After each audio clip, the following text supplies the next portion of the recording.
Silakan duduk Bapak Ibu yang terkasih, Shalom. Bagaimana kabarnya hari ini? Luar biasa, karena kita punya Tuhan yang luar biasa. Iya, saudara, tadi pagi saya menyampaikan tentang bagaimana Tuhan memilih Gideon untuk membawa bangsa Israel keluar dari penindasan orang Midian. 7 tahun lamanya bangsa Israel menderita di bawah kuasa orang Midian. Kenapa? Karena mereka melakukan apa yang jahat di mata Tuhan, dan Tuhan menyerahkan mereka ke tangan orang Midian. Tadi pagi saya sampaikan, saudara, bahwa dosa itu membawa penghukuman. Dosa membawa ketakutan, dosa membawa hidup kita menjadi melarat. Orang Israel ditekan oleh orang Midian. Ketika mereka mulai menyembah berhala, mereka melakukan apa yang jahat di mata Tuhan. Tuhan mengizinkan mereka jatuh ke dalam kuasa orang Midian. Yang terjadi, hasil tanah mereka dirampas, kambing, domba, lembu, sapi dirampas, sehingga Alkitab berkata 7 tahun lamanya orang Israel hidup sangat-sangat melarat. Mereka ketakutan, mereka bersembunyi di gua-gua, mereka bersembunyi di tempat-tempat persembunyian. Lalu Alkitab berkata, berserulah mereka kepada Tuhan. Ketika mereka berseru kepada Tuhan, maka Tuhan menjawab. Tuhan mengirim seorang nabi dan berkata bahwa dia menyertai bangsa Israel. Sekalipun di dalam keterpurukan mereka, Tuhan tetap beserta. Dan akhirnya, saudara, malaikat Tuhan menampakkan diri kepada Gideon ketika dia sedang mengirik anggur. Lalu malaikat Tuhan berkata, Gideon, hai pahlawan yang gagah perkasa, aku akan memakai engkau untuk membebaskan bangsa Israel dari tangan orang Midian. Gideon berkata, aku tidak mungkin. Aku adalah suku yang terkecil, keluargaku itu kaum yang terkecil dari semua suku Manasye. Aku ini orang yang termuda di antara semua sukuku. Tapi Tuhan berkata kepada Gideon, jangan takut, sebab aku yang menyertai kamu. Tidak peduli seberapa berat tantangan yang ada di depanmu, tidak peduli seberapa besar kekuatanmu, nggak peduli engkau berkata aku tidak punya jalan lagi, Tuhan aku tidak mampu, Tuhan aku hanya gini, aku hanya gitu. Yang terpenting adalah ketika Tuhan berkata, aku menyertai engkau. Amin, saudara. Dan akhirnya Gideon memberanikan diri untuk menangkap panggilan Tuhan itu. Itu ada di dalam Hakim-Hakim pasal yang ke-6. Saudara, saya akan lanjutkan pada siang hari ini. Dan akhirnya Gideon berkata, Tuhan tunjukkanlah bahwa benar-benar engkau mengutus aku, bahwa benar-benar engkau ada bersama-sama dengan aku. Dia mempersembahkan korban dan api Tuhan turun memakan korban itu. Setelah itu dia berkata, aku yakin bahwa Tuhan yang menyertai aku. Langkah pertama ketika Gideon akan dipakai Tuhan, Tuhan berfirman, hancurkan tempat penyembahan kepada dewa Baal yang dibangun oleh ayahmu. Dan akhirnya Gideon bangun malam-malam, dia menghancurkan semua tempat-tempat yang dibangun oleh ayahnya untuk menyembah dewa Baal. Dan akhirnya dia robohkan semua, saudara. Sebab Tuhan tidak mau kita itu menduakan Tuhan. Ketika engkau berkata engkau hanya percaya kepada Tuhan, sungguh-sungguhlah percaya kepada Tuhan. Jangan taruh harapanmu pada yang lain. Kenapa mujizat Tuhan tidak terjadi dalam hidup kita? Karena seringkali kita ini bercabang hati. Kita percaya pada Tuhan, kita juga percaya pada uang kita, kita percaya kepada backingan kita, kita percaya kepada sesuatu yang lain. Tuhan berkata, sebelum engkau dipakai, sebelum engkau melangkah melakukan tugas itu, Tuhan bilang, lakukan dulu ini. Engkau harus menghancurkan tempat penyembahan berhala yang dibangun oleh ayahmu, oleh keluargamu. Lalu saudara, di situ Gideon bangun pada waktu malam, lalu dia menghancurkan semua tempat penyembahan berhala yang dibangun oleh ayahnya. Kalau kita lihat dalam Hakim-Hakim pasal yang ke-6, kemudian Gibeon membawa 10 orang hambanya dan diperbuatnya seperti yang difirmankan Tuhan kepadanya. Tetapi karena ia takut kepada kaum keluarganya dan kepada orang-orang kota itu untuk melakukan hal itu pada waktu siang, maka dilakukannya lah pada waktu malam hari. Ya, di Hakim-Hakim pasal yang ke-6 ayat 28 dikatakan, ketika orang kota itu bangun pagi-pagi, tampaklah telah dirobohkan mezbah Baal itu, telah ditebang tiang-tiang berhala yang di dekatnya, dan telah dikorbankan lembu jantan dan yang kedua di atas mezbah yang didirikan itu. Lalu berkatalah seorang kepada yang lain, siapa yang melakukan ini? Kenapa Tuhan menyerahkan bangsa itu kepada orang Midian sehingga mereka dalam keadaan yang melarat? Karena ini saudara, mereka membangun tempat penyembahan berhala bagi dewa Baal yang dianggap sebagai dewa kesuburan. Tapi ketika mereka percaya kepada Baal, justru keadaan mereka melarat, kata firman Tuhan. Dan akhirnya Gideon disuruh merobohkan semua itu. Ketika mereka bangun pagi-pagi, mereka kaget melihat semuanya sudah hancur, dan mereka berkata, siapa yang melakukan ini? Dan dikatakan di sana saudara, ayat 30, sesudah itu berkatalah orang-orang itu di kota itu. Mereka bertanya 29, siapa yang melakukan hal itu? Setelah diperiksa dan ditanya-tanya, maka kata orang, Gideon bin Yoas, dialah yang melakukan hal ini, saudara. Ya, dan ayat 30 berkata, sesudah itu berkatalah orang-orang di kota itu kepada Yoas, bawa anakmu keluar, ia harus mati karena ia telah merobohkan mezbah Baal, karena ia telah menebang tiang berhala di dekatnya. Tetapi jawab Yoas kepada semua orang yang mengerumuninya itu, kamu mau berjuang membela Baal atau kamu mau menolong dia?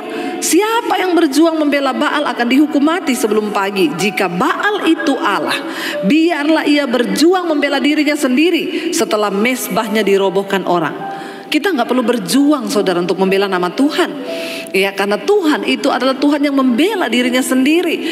Ketika itu ya, ayah Gideon berkata, kita nggak perlu membela Baal. Kalau memang dia Allah, maka dia yang akan membela dirinya sendiri. Makanya orang Kristen nggak usah bela-bela agama. Katakan amin.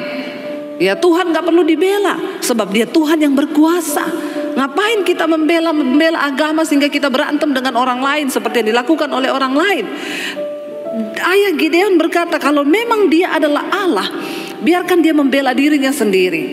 Dan akhirnya saudara dikatakan pada hari itu diberikanlah orang nama Yerubbaal kepada Gideon. Gideon disebut dengan Yerubbaal karena kata orang, biarlah Baal berjuang dengan dia setelah dirobohkannya mezbahnya itu. Dia berani saudara, Gideon. Kenapa saudara? Sebelum dia dipakai Tuhan, sebelum dia melakukan sebuah peperangan melawan orang Midian, Tuhan suruh dulu hancurkan. Apa yang menjadi penyebab hingga Tuhan menyebabkan bangsa Israel jatuh ke tangan orang Midian? Kalau hari ini hidupmu penuh dengan persoalan, tantangan, temukan saudara. Apa yang membuat hingga mungkin hari ini kita ada dalam satu keadaan yang terkutuk, atau kita dalam satu keadaan yang rasanya tidak pernah berhenti masalah itu datang. Bertanyalah pada Tuhan, kenapa ini terjadi? Siapa tahu ada Baal-Baal yang harus kita hancurkan dalam diri kita. Mungkin itu dosamu, mungkin itu kenajisanmu, mungkin itu perselingkuhanmu, mungkin itu dosa-dosa apapun yang ada dalam hidup kita yang membuat Tuhan tidak berkenan, sehingga doa kita tidak pernah mendapat jawaban. Kita nggak pernah melihat kemuliaan Tuhan. Sebelum Gideon berperang melawan orang Midian, Tuhan bilang hancurkan dulu itu Baal-Baal. Dan akhirnya saudara, Gideon dipakai Tuhan. Saya akan melanjutkan hari ini pasal yang ke-7, Hakim-Hakim pasal yang ke-7. Kita melihat Gideon yang tadinya berkata, aku tidak mampu, aku tidak bisa, aku hanya orang yang kecil, aku ini masih muda. Jangan pernah meremehkan dirimu sendiri. Ketika engkau tahu bahwa ada Tuhan yang bersama-sama dengan kita. Saya sudah melihat bagaimana Tuhan bekerja. Apa yang tidak mungkin, rasanya mustahil, tapi waktu engkau libatkan Tuhan, akhirnya bangsa itu berseru kepada Tuhan, dan Tuhan mendengar mereka. Tuhan pakai Gideon, dibangkitkan untuk maju melawan orang Midian. Kita lanjut sekarang Hakim-Hakim pasal yang ke-7. Ya, ayat yang pertama berkata begini saudara. Akhirnya judul perikopnya Gideon mengusir musuh. Ayat yang pertama kita baca bersama. Adapun Yerubbaal, itulah siapa? Gideon. Namanya dirubah karena dia menghancurkan mezbah Baal. Bangun pagi-pagi dengan segala rakyat yang bersama-sama dengan dia. Lalu mereka berkemah dekat mata air Harod. Perkemahan orang Midian itu ada di sebelah utaranya, dekat Bukit More di lembah. Kita tahu bersama orang Midian itu berkemah di sekeliling orang Israel. Ketika mereka menanam, hasil tanahnya itu dihancurkan oleh orang Midian. Perkebunannya, peternakannya dihancurkan, sehingga orang Israel menjadi miskin dan melarat. Mereka tidak bisa makan. Dan saudara, akhirnya di sini dikatakan Gideon akhirnya membawa pasukan untuk berkemah dekat mata air Harod, perkemahan orang Midian itu, dan di sebelah utaranya dekat Bukit More di lembah. Alkitab mencatat orang Midian seperti belalang banyaknya, tidak terhitung jumlahnya. Mustahil bagi orang Israel untuk mengalahkan orang Midian. Tetapi Tuhan memiliki kuasa yang lebih besar. Tidak ada satupun masalah yang lebih besar daripada Tuhan, saudara. Hari ini katakan kepada dirimu, hai masalahku, mungkin engkau besar, tapi engkau tidak akan pernah bisa melampaui kuasa Tuhanku yang lebih besar daripada setiap masalah dalam hidupku. Perkatakan itu dan itu akan terjadi. Ayat yang kedua, berfirmanlah Tuhan kepada Gideon, terlalu banyak rakyat yang bersama-sama dengan engkau. Ya, daripada yang ku kehendaki untuk menyerahkan orang Midian ke dalam tangan mereka. Jangan-jangan orang Israel akan memegahkan diri terhadap aku sambil berkata, tanganku sendirilah yang menyelamatkan aku. Saudara, Gideon adalah yang termuda, kata firman Tuhan. Kenapa dia mengajak banyak rakyat? Karena secara nalar, semakin banyak orang maju ke satu pertempuran, maka semakin besar kemenangan. Benar nggak, saudara? Itu adalah logika manusia. Tapi logika Tuhan itu selalu bertentangan dengan logika manusia. Karena itu jangan engkau mau sok pintar dengan hidupmu. Jangan engkau sok pintar dengan persoalanmu, berkata dengan logikamu engkau mencoba menyelesaikan setiap masalah di dalam hidupmu. Libatkan Tuhan di dalam hidupmu, saudara. Sebab Tuhan sanggup bekerja melampaui logika manusia. Secara manusia, Gideon berpikir semakin banyak yang dibawa, maka semakin besar kemungkinan untuk menang. Itu strategi peperangan. Apalagi yang akan dihadapi ini rakyat yang begitu banyak, saudara. Dikatakan seperti belalang. Lalu Tuhan bilang kepada Gideon, terlalu banyak. Nanti kalau mereka menang, mereka akan berkata gini, karena kita banyak, makanya kita bisa menang. Tuhan berkata, kalau engkau bawa terlalu banyak orang, mereka akan memegahkan diri. Tuhan sangat membenci orang yang sombong. Tuhan mau dalam segala aspek hidup kita yang kita tinggikan hanyalah namanya. Jangan pernah berkata apa yang aku dapat hari ini karena kebisaanku, karena kemampuanku. Mari kita mulai berkata hari ini, semua yang ada di hidupku hari ini hanya karena kasih karunia Tuhan. Katakan amin. Bahkan nafas hidup yang aku hirup ini hanya karena kasih karunia Tuhan. Tidak ada satupun dari hidup kita yang kita dapat dengan kekuatan kita sendiri. Semuanya hanya karena kasih karunia. Tuhan membenci orang yang sombong. Tuhan tahu nih, bangsa ini datang dengan banyaknya orang, nggak tahu motivasinya apa, nggak tahu niatnya apa. Tapi Tuhan bilang terlalu banyak. Nanti kalau mereka menang, mereka akan berkata, karena kami banyak, makanya kami menang. Lalu saudara, Tuhan bilang apa kepada Gideon? Maka sekarang ayat 3, serukanlah kepada rakyat itu demikian, siapa yang takut dan gentar, biarlah ia pulang enyah dari pegunungan Gilead. Lalu pulanglah 20.000 orang dari rakyat itu dan tinggal 10.000. Udah ikut nih semua, saudara. Makanya tadi saya bilang kan, kadang banyak-banyak orang itu nggak tahu motivasinya apa. Dikatakan ayo kita perang, maju semua. Siapa yang mau ikut perang? Maju semua. 30.000 maju. Banyak gak, saudara? Banyak, 30.000. Maju semua. Begitu ditantang, siapa yang takut dan gentar? Angkat tangan 20.000. Kadang di gereja itu datangnya rame-rame. Banyak penuh di gereja. Kalau nyanyi dari utara ke selatan, kita buat iblis gemetar. Padahal kita yang ayo ya. Tidak semua orang yang termasuk bilangan bersorak-sorai berkata mau berperang. 30.000 yang datang. Waktu ditanya yang ketakutan berapa? 20.000 yang ketakutan. Ternyata cuma ikut rame. Jangan jadi Kristen ikut rame kau. Tidak akan terpilih untuk menjadi orang-orang yang melihat kemenangan Tuhan. Kenapa cuma sedikit orang yang melihat mujizat? Kenapa hanya sedikit orang yang melihat kemenangan sampai pada garis akhirnya? Karena kebanyakan Kristen itu Kristen ikut rame. Ketika ditanya takut, ternyata takut semuanya. Saudara, ketakutan adalah musuh terbesar untuk kita bisa melihat kemuliaan Tuhan. Orang yang takut gak akan mungkin dapat melakukan sesuatu. Orang yang takut tidak akan mungkin melihat kemuliaan Tuhan. Orang yang takut artinya dia meragukan Tuhan. Orang yang takut tidak punya iman. Karena itu hari ini saya mau berkata kepada saudara, jangan takut. Apapun prediksi orang tentang tahun depan, akan ada resesi, akan ada kegelapan, kita akan tetap berkata, aku tidak takut sebab yang menyertaiku adalah Tuhan yang Maha Kuasa. Katakan amin. Yes. Kalau engkau tidak takut, Tuhan akan berperkara dengan engkau. Jangan takut terhadap penyakitmu. Kita harus berani berkata, kalau aku sembuh Tuhan baik. Kalau aku tidak sembuh Tuhan tetap baik. Kalau aku mati itu adalah sebuah keuntungan di dalam Yesus. Katakan yes, itu orang Kristen. Tidak ada yang kita takutkan. Bahkan kematian adalah sebuah keuntungan. Jangan takut.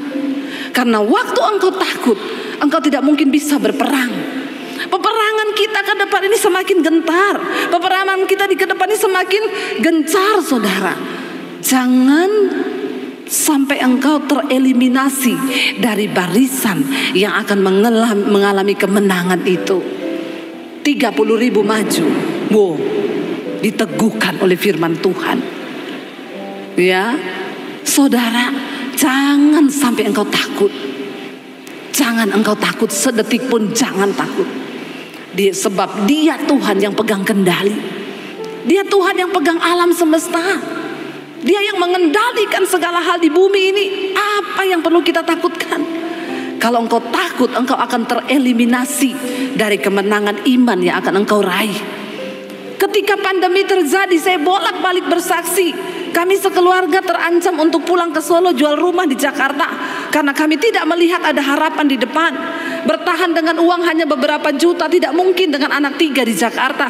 Semua jadwal pelayanan cancel, kami tidak ada pegangan. Kami hidup dengan iman, tidak ada gaji bulanan. Saya ikut Yesus, tidak pernah ada gaji bulanan. Saya tidak pernah makan gaji dari gereja bulanan. Jadi kami hidup benar-benar dengan iman. Sampai semua orang bertanya, ibu dan bapak gak pernah terima gaji bulanan? No. Terus kalian hidup bagaimana? Dengan iman, percaya kepada Tuhan bahwa dia sanggup mencukupi hidup kami. Mereka berkata, ndak ada loh bu orang yang berani hidup begitu. Saya berani. Kenapa? Karena aku percaya Tuhanku adalah Tuhan yang bertanggung jawab. Saya dipanggil keluar di tengah keluarga saya untuk percaya dengan iman kepada Yesus. Waktu saya diusir keluar dari keluarga saya, cuma satu keyakinan saya. Yesus yang panggil dan menyelamatkan hidup saya adalah Tuhan yang bertanggung jawab. Dia tidak akan biarkan aku berjalan sendiri. Sekalipun berat, saya akan tetap berjalan bersama dengan Tuhan. Saya pergi dari rumah tidak bawa ijazah, ditahan papi saya. Dia bilang apa? Saya mau lihat Yesus kasih makan kamu pakai apa. Saudara, itu membutuhkan iman. Makanya saudara, menjadi orang percaya kepada Tuhan tidak seindah waktu engkau nyanyi di gereja. Percaya itu membutuhkan sebuah pembuktian. Dan orang yang takut tidak mungkin bisa melihat kemenangan. Hari ini saya terus melihat kemenangan demi kemenangan, demi kemenangan, demi kemenangan, bahkan sampai kepada kemenangan yang akan datang. Kenapa? Cuma dengan iman percaya. Bahkan sekalipun mati, itu adalah sebuah keuntungan di dalam Yesus. 30.000 orang datang, Tuhan bilang uji, tanya siapa yang takut dan getar, pulang. Pulang 20.000, tinggal 10.000. Saya bayangkan kalau saya jadi Gideon, setengah lebih pulang. Padahal dia tadinya sudah memilih 30.000 orang, dia sudah pede dengan imannya. Yes, 30.000 maju, kita pasti menang. Kan lebih semangat karena banyak orang. Belum tentu saudara, Tuhan berkenan dengan banyaknya orang. Ya, belum tentu gereja penuh dengan banyak orang, itu bukan jaminan. Bisa jadi yang datang 30.000, 10.000 tok yang gak takut, 20.000 pulang semua takut. Jangan jadi Kristen kebanyakan saudara, engkau tidak akan bisa berperang. Lalu ketika akhirnya tersisa 10.000, dikatakan di sana masih terlalu banyak ya. Dari tersisa, maka sekarang serukanlah kepada rakyat itu, ayat 3 tadi, siapa yang takut dan gentar, biarlah mereka pulang enyah dari pegunungan Gilead. Lalu pulanglah 20.000. Dan rakyat itu tinggallah 10.000. Ya, ketika tinggal 10.000, Tuhan berfirman, ayat yang keempat, tetapi Tuhan berfirman kepada Gideon, masih terlalu banyak. Padahal Gideon udah lihat, ya ampun, separuh lebih pergi, ini tinggal 10.000, nggak ada setengahnya. Tuhan ngomong, masih terlalu banyak. Lalu Tuhan berkata begini, suruhlah mereka turun minum air, maka aku akan menyaring mereka bagimu di sana. Siapa yang kufirmankan kepadamu, inilah orang yang akan pergi bersama-sama dengan engkau, dialah yang akan pergi bersama-sama dengan engkau. Tetapi barang siapa yang kufirmankan kepadamu, inilah yang tidak akan pergi bersama-sama dengan engkau, dialah yang tidak akan pergi bersama-sama engkau. Mereka disuruh pergi minum saudara di salah satu sungai. Dikatakan di sana, suruhlah mereka turun minum air. Ya, lalu ayat yang kelima, Gideon menyuruh rakyat itu turun minum air, dan berfirmanlah Tuhan kepadanya, barang siapa yang menghirup air dengan lidahnya seperti anjing menjilat, haruslah kau kumpulkan tersendiri. Demikian juga semua orang yang berlutut untuk minum. Ayat yang ke-6 dikatakan, jumlah orang yang menghirup dengan membawa tangannya ke mulutnya ada 300 orang. Tetapi yang lain dari rakyat itu semuanya berlutut minum air. Ayat 7, lalu berfirmanlah Tuhan kepada Gideon, dengan ke-300 orang yang menghirup itu akan kuselamatkan kamu. Aku akan menyerahkan orang Midian ke dalam tanganmu. Tetapi yang lain dari rakyat itu semuanya boleh pergi masing-masing ke tempat kediamannya. Tersisa 10.000. Tuhan bilang masih terlalu banyak. Suruh mereka turun untuk minum. Mereka ini tadi ada di atas gunung, dikatakan saudara ya. Mereka ada di atas gunung. Tuhan bilang suruh mereka turun. Mereka tuh turun gunung berarti haus ya. Ketika mereka tiba di satu mata air, di sumber air, di sungai, dilihat cara mereka minum. Yang minum langsung seperti anjing menjilat, ya, itu lebih banyak. Yang minum dengan mengambil tangan, ya, dikatakan di sana lalu menaruhnya ke mulut, itu hanya 300 orang. Dan Tuhan berkata, yang minum berlutut dan mengambil dengan tangan, itulah yang akan pergi bersama-sama dengan engkau. Berarti cuma berapa? 300 dari 10.000. Yang berani ya, ini yang berani loh, sudah tersaring. Ternyata berani saja tidak cukup. Dinilai yang minum langsung menjilat seperti anjing tidak layak untuk pergi. Tetapi yang minum mengambil dengan tangan, itu yang layak untuk pergi. Kenapa saudara? Karena orang yang langsung minum seperti anjing itu orangnya berarti tidak siap siaga, yang pertama. Yang kedua, tidak ada penguasaan diri. Begitu lihat air, dia aus, turun langsung seperti anjing, dia minum begitu. Tetapi orang yang berlutut dan mengambil dengan tangannya lalu minum, ini berarti orangnya itu berjaga-jaga. Dia minum itu sambil bisa lihat kanan kiri ada musuh atau enggak. Tapi orang yang datang langsung minum seperti anjing, ini orangnya tidak waspada. Ini bahaya. Mengikut Tuhan, ya, kita ini harus senantiasa berjaga-jaga. Karena musuh itu bisa sewaktu-waktu datang untuk menghempaskan kita. Tapi kalau kita berjaga-jaga, kita waspada, maka Tuhan itu akan menuntun kita. Kenapa saudara? Ya akhirnya kalau dari tadi 10.000 yang tinggal 300, berarti yang pulang berapa? Dari 10.000 kurangi 300, 9.700 yang pulang. Kan 10.000. Bayangkan pulang loh 9.700. Yang tersisa itu berapa? 300. Dari 30.000, 300 itu berapa persennya? 300 itu berapa persennya dari 30.000? Masuk 0 atau 1% ya? Saudara bayangkan loh, ini banyak sekali loh. Jadi tidak semua ternyata orang yang menyebut dirinya Kristen itu siap berperang, saudara. Saya itu waktu membaca kitab ini, saya renung-renungkan. Makanya ya orang-orang yang dipakai Tuhan itu cuma sedikit ternyata. Karena banyak orang Kristen ikut ramai, banyak orang Kristen yang tidak siap, banyak orang Kristen yang tidak waspada. Nah Tuhan memilih memakai orang-orang yang siap, waspada, berani, tidak penakut. Biarlah kita ini kedapatan menjadi orang-orang yang siap dipakai Tuhan. Amin saudara. Dengan cara apa? Kita ini berjaga-jaga.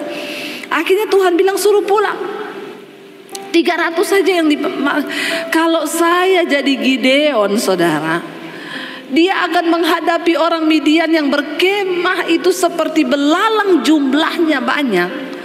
Lalu terus Tuhan suruh pergi dengan 300 orang. Aduh, mungkin juga akan ciut nyali ya. Tapi orang yang dipakai Tuhan, dia diperlengkapi oleh Tuhan. Gideon sudah menanggalkan logikanya dan dia taat 100% kepada perintah Tuhan. Perhatikan baik-baik, orang-orang yang berjalan melakukan apa yang Tuhan kehendaki, mereka itu akan melihat perkara-perkara besar. Seringkali tidak ada di dalam logika kita. Saya sendiri mengalami apa yang Tuhan janjikan. Secara manusia bagaimana kami akan keluar dari kesulitan ekonomi di tengah masa pandemi. Tapi bersama dengan Tuhan tidak ada perkara yang mustahil. Dia Tuhan yang sanggup. Dia bekerja dengan cara yang tidak masuk di akal. 300 orang saudara. Akhirnya apa yang terjadi? Tuhan berkata kepada Gideon, bawa yang 300 itu. Jumlah orang, ayat yang ke-6 dikatakan, jumlah orang yang menghirup dengan membawa tangannya ke mulutnya ada 300 orang. Tetapi yang lain dari rakyat itu semuanya berlutut minum air. Ayat 7, lalu berfirmanlah Tuhan kepada Gideon, dengan 300 orang yang menghirup itu akan kuselamatkan kamu. Aku akan menyerahkan orang Midian ke dalam tanganmu. Tetapi yang lain dari rakyat itu semuanya boleh pergi masing-masing ke tempat kediamannya. Saudara, Gideon itu bukan seorang prajurit. Gideon itu orang biasa yang sedang mengirik anggur. Tiba-tiba malaikat Tuhan menampakkan diri kepada dia dan berkata, hai pahlawan yang gagah perkasa, engkau tidak akan pernah tahu kekuatan apa yang kau miliki sampai engkau berjumpa dengan yang namanya pribadi Tuhan Yesus. Seringkali kita tidak mengetahui ternyata ada begitu banyak hal yang besar yang ada dalam diri kita. Tapi kenapa itu gak bisa kita keluarkan? Karena engkau jauh dari Tuhan. Sampai ketika kita ketemu dengan Tuhan, kita akan melihat ternyata aku ini seorang pahlawan yang gagah perkasa. Gideon kalau tidak berjumpa dengan Tuhan dan tidak dipakai Tuhan, saudara, seperti itu, dia tidak ketahui bahwa dia punya sesuatu yang luar biasa dalam dirinya. Saya ini sebelum berjumpa dengan Tuhan, saya hanya seorang yang jatuh dalam dosa, terikat dengan dosa, dan saya sudah berpikir akan mengakhiri hidup saya dengan bunuh diri. Karena semuanya sudah hancur. Saya ketika belum ketemu Yesus merasa saya adalah orang yang paling hancur di dunia. Saya merasa anak saya ini anak yang paling gagal. Saya merasa saya orang yang paling tidak bisa mentaati orang tua dan membahagiakan orang tua. Saya merasa saya orang yang paling gagal di dunia. Iblis menuduh saya dengan semua yang saya perbuat. Dan sampai kepada satu titik saya berpikir, mati bunuh diri itulah yang terbaik bagi saya. Dan sampai ketika Tuhan datang kepada saya secara pribadi, lalu saya mulai menyerahkan hidup saya kepada Tuhan, lalu saya mulai mentaati semua perkataan firman Tuhan. Saya baru tahu saudara, ternyata hari ini saya bisa ada sebagaimana saya ada. Saya baru tahu betapa banyak hal luar biasa yang Tuhan percayakan di dalam diri saya.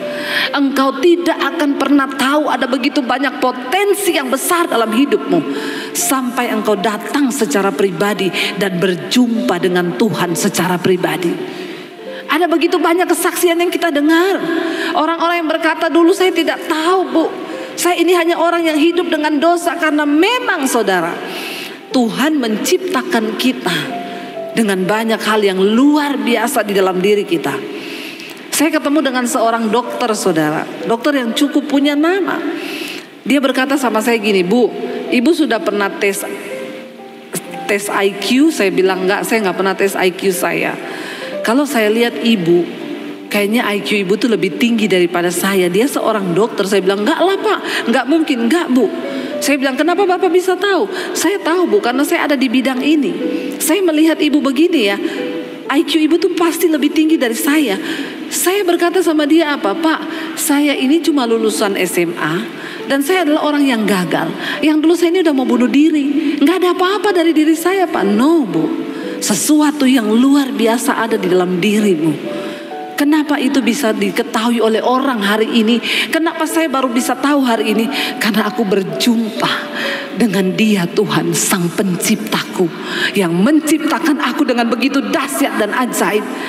Tidak ada seorang pun dari antara saudara yang menjadi orang yang biasa-biasa. Waktu engkau ketemu dengan Tuhan, engkau ketemu dengan Sang Mahakarya itu. Dia Tuhan yang sanggup menciptakan, Dia Tuhan yang sanggup mengubahkan. Dan Dia sudah menciptakan saudara dan saya sebagai mahakaryanya. Kita diciptaan yang paling mulia. Dan kalau kita ciptaan yang paling mulia itu, Dia tidak sembarangan membentuk kita saudara. Jangan biarkan hidupmu terus dipengaruhi dosa. Jangan biarkan engkau terus diperbudak oleh dosa. Iblis itu datang untuk membunuh, menghancurkan dan membinasakan. Kenapa engkau tidak pernah melihat potensi yang begitu besar dalam hidupmu, yang bisa engkau pakai untuk hal-hal kerajaan sorga? Karena iblis menutup itu dengan dosa demi dosa demi dosa. Hari ini saya mau bilang, kenapa Gideon sebelum dipakai Tuhan, Tuhan suruh dia hancurkan semua mesbah-mesbah Baal. Engkau gak akan mungkin bisa maksimal dipakai Tuhan kalau engkau tidak menghancurkan segala dosa yang ada dalam hidupmu. Hancurkan itu hari ini. Introspeksi Tuhan, apa yang aku perbuat yang tidak berkenan? Aku mau hancurkan kenajisan ini. Aku mau hancurkan segala hal-hal yang tidak berkenan. Kalau engkau masih menyimpan kepahitan, engkau menyimpan hal-hal yang tidak berkenan, itu adalah penyembahan berhalamu. Hari ini buang, bereskan semua itu.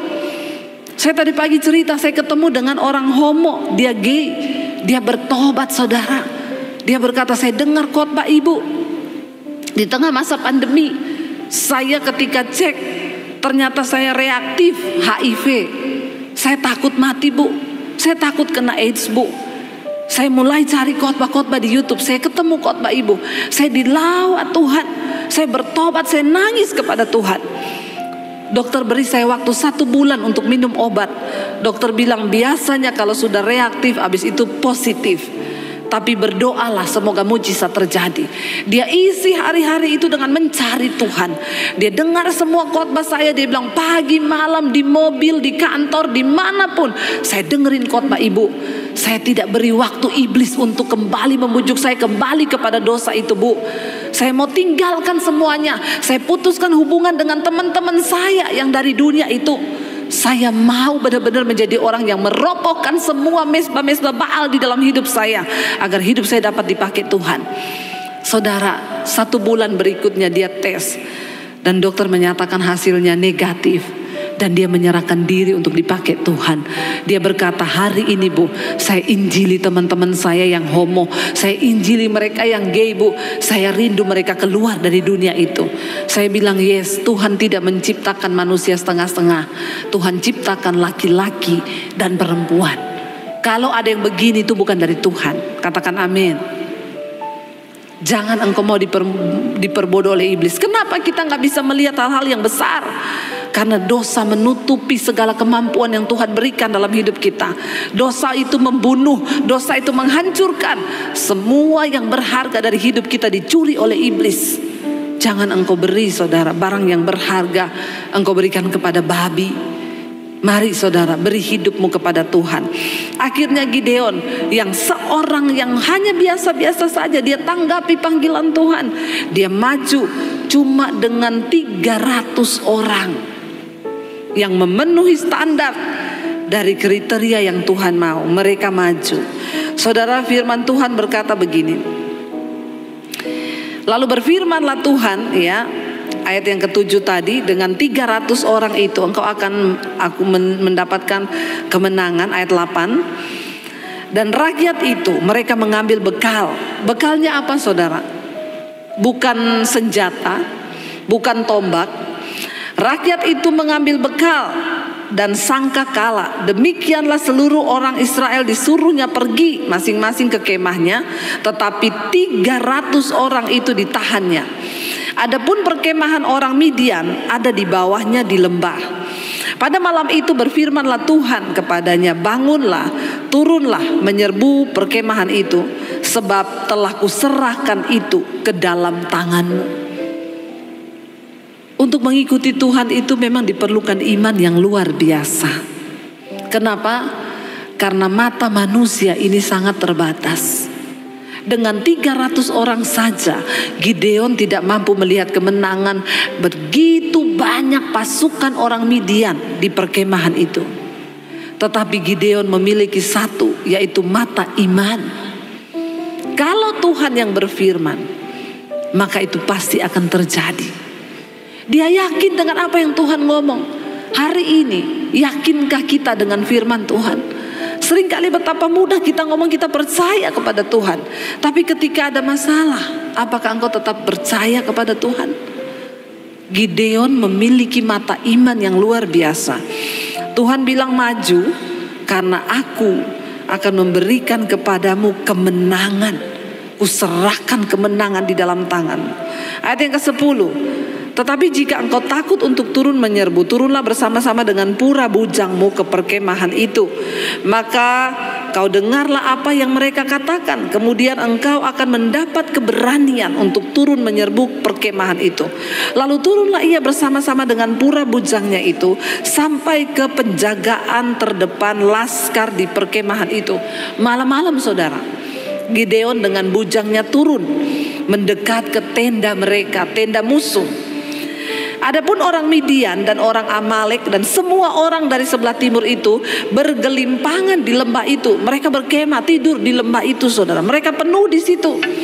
Seperti belalang banyaknya, kata firman Tuhan, ayat 12. Dan onta mereka tidak terhitung. Ayat 12. Ontanya aja gak terhitung, kata firman Tuhan. Seperti pasir di tepi laut banyaknya. Ayat 13. Ketika Gideon sampai ke situ, kebetulan ada seorang menceritakan mimpinya kepada temannya. Katanya, ini bukan kebetulan, tapi Tuhan yang melakukan itu untuk meneguhkan Gideon. Waktu dia sampai di dekat kemah, dia dengar orang Midian lagi cerita sama temannya dari dalam kemah. Dia berkata begini, saudara. Dia bilang, ya, ketika Gideon sampai ke situ, kebetulan ada seorang menceritakan mimpinya kepada temannya. Katanya, aku tuh bermimpi loh, dia bilang. Nampak sekeping roti jelai terguling masuk ke dalam perkemahan orang Midian. Setelah sampai ke kemah ini, dilanggarnyalah kemah ini sehingga roboh dan dibongkar bangkirnya. Demikianlah kemah ini habis runtuh. Lalu temannya menjawab, ini tidak lain dari pedang Gideon bin Yoas, orang Israel itu. Allah telah menyerahkan orang Midian dan seluruh perkemahan ini ke dalam tangannya. Saya merinding membaca ayat ini. Saudara, apakah orang-orang itu di tenda tahu kalau Tuhan sudah memilih Gideon? No. Tapi kenapa mereka bisa menceritakan tentang Gideon?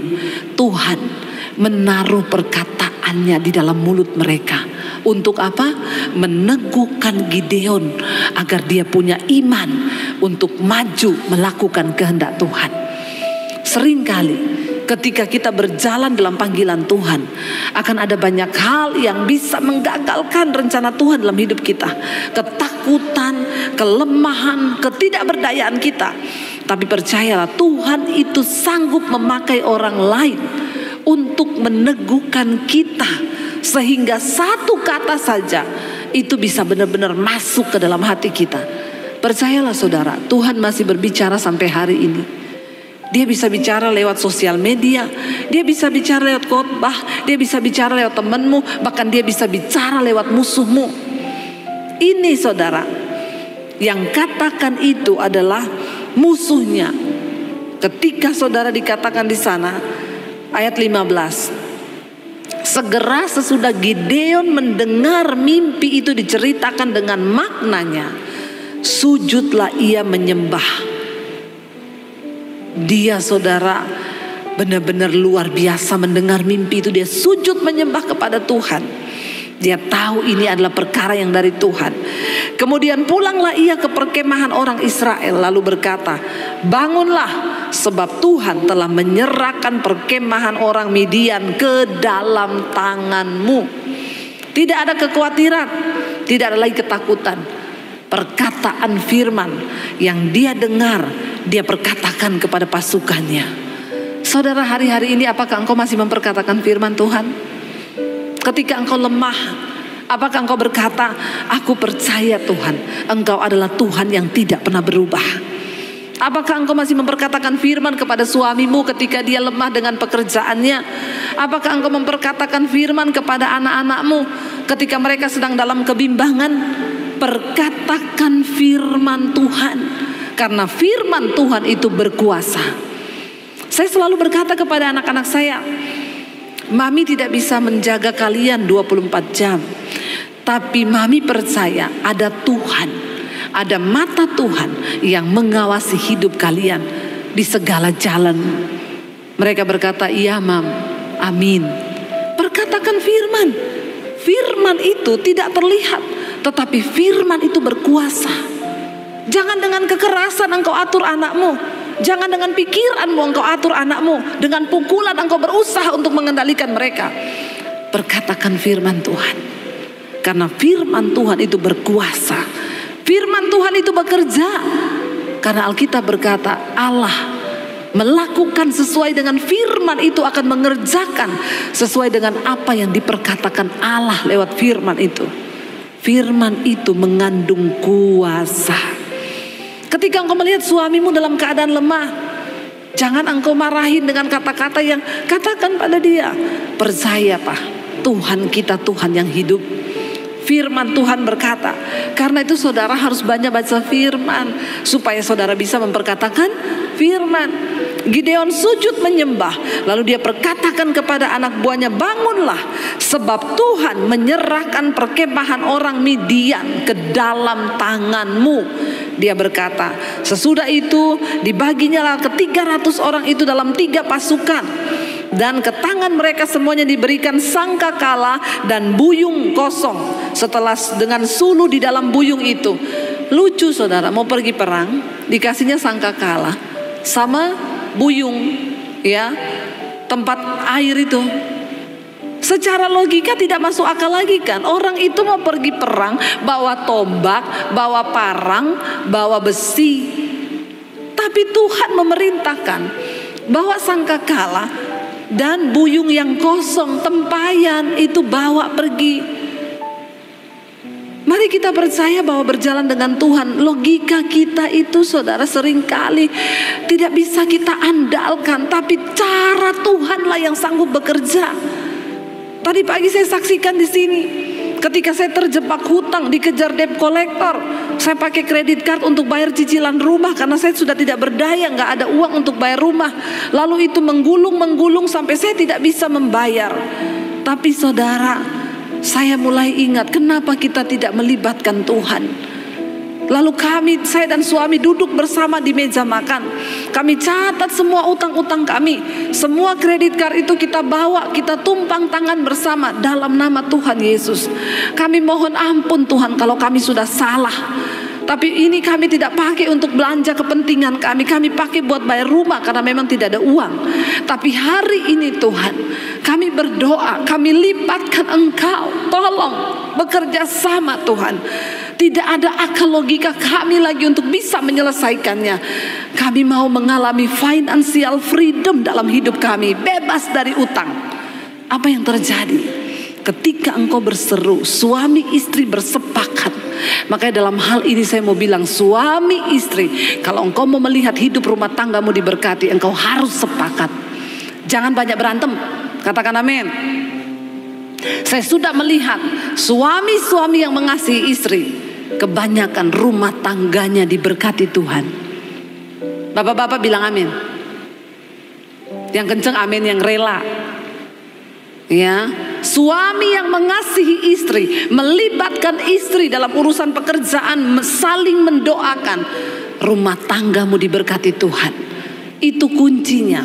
Waktu kami bersehati sepakat, kami minta Tuhan terlibat dalam masalah keuangan kami dengan cara yang ajaib, yang tidak pernah kami duga. Semuanya selesai. Hari ini kita beli apa-apa semua cash. Ditelepon dari bank, Bu saya mau menawarin kredit, saya transfer ke rekening ibu ya, sekian ratus juta. Nggak mau. Ibu nggak butuh uang? Enggak. Kenapa Bu? Udah mau kiamat, saya nggak mau utang. Amin saudara. Waktu Tuhan memulihkan keadaan kita, kita itu akan tercengang. Tidak semua logika kita itu bisa kita pakai. Lalu Gideon disuruh maju berperang, cuma pakai bulu, cuma pakai sangkakala dan buyung yang kosong. Maju berperang saudara. Ayat 17 berkata, dan berkatalah ia kepada mereka, perhatikanlah aku dan lakukanlah seperti yang kulakukan. Maka apabila aku sampai ke ujung perkemahan, haruslah kamu lakukan seperti yang kulakukan. Apabila aku dan semua orang yang bersama dengan aku meniup sangkakala, maka haruslah kamu juga meniup sangkakala sekeliling seluruh perkemahan itu dan berseru, demi Tuhan dan demi Gideon. Lalu Gideon dan ke-100 orang yang bersama-sama dengan dia sampai ke ujung perkemahan itu. Pada waktu permulaan giliran jaga tengah malam, ketika penjaga-penjaga baru saja ditempatkan, lalu mereka meniup sangkakala sambil memecahkan buyung yang ada di tangan mereka. Jadi saudara, ketika sangkakala ditiup, itu buyung tempat air itu dipecahkan, terjadi riuh, sehingga orang Midian dan orang-orang Amalek yang berkemah di situ berpikir ini pasukan besar yang datang. Mereka mendengar ribut di tengah malam di hutan, tiba-tiba ada suara yang begitu. Mereka terkejut mendengar itu saudara. Ini strategi perang dari Tuhan. Akan ada banyak strategi yang Tuhan berikan. Jangan takut dengan kesulitan ekonomimu. Tuhan punya banyak ide. Dia punya banyak jalan keluar. Harapkan dia dan libatkan dia dalam hidupmu saudara.